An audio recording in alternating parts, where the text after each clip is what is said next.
La revalorisation des salaires des agents de l'État est désormais une réalité au Bénin. Le gouvernement a pris des mesures qui entrent en vigueur dès ce mois de décembre, après la validation de celle-ci en Conseil des ministres ce mercredi. Même si la satisfaction n'est pas totale, le secrétaire général de la Confédération syndicale des travailleurs du Bénin, CSTB, reconnaît tout de même que c'est un pas de plus dans la lutte syndicale. Ce qu'on peut retenir de la rencontre d'hier avec le gouvernement, c'est que la pression des travailleurs, les différentes manifestations, les protestations, les meetings, les marches, les grognes ont fini par payer.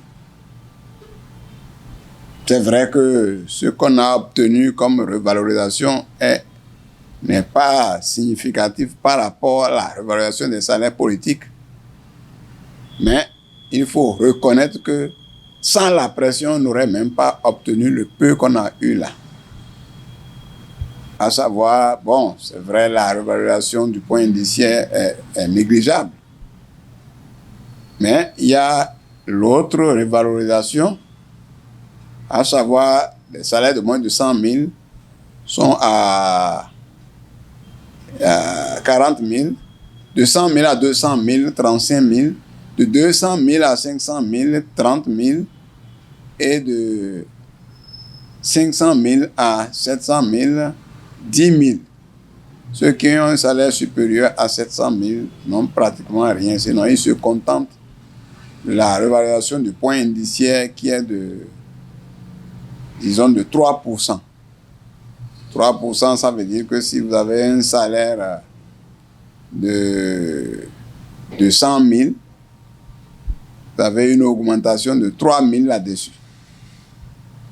Il faut dire que les retraités, pour les retraités de la fonction publique, il n'y a pas eu vraiment quelque chose de consistant. À leur niveau, on a dit que la revalorisation des 3% est frappée encore de 80%. 80% de 3%, ça fait 2,4%. Donc, un retraité qui était à 100 000 francs de pension, il aura une augmentation de 2 400 francs sur 100 000. Donc, vous voyez que c'est négligeable. Au niveau des AME, il y a eu, bon, la pression, les différentes luttes aussi des AME, leurs grèves, leurs bandeaux portés, tout le reste. Toute leur pression et leur protestation ont amené quand même à ce qu'ils soient portés à 11 mois sur 12. Au lieu de 12 mois sur 12, maintenant, on dit que c'est 11 mois sur 12, mais on n'a pas amélioré leur salaire. C'est les mêmes salaires. Le 11e mois, ils vont faire une formation, le 11e, le 12e mois, et à ce moment, ils auront un demi-salaire. Comme quoi, le total fera 11 mois de salaire sur 12. Donc, voilà un peu ce qui se passe.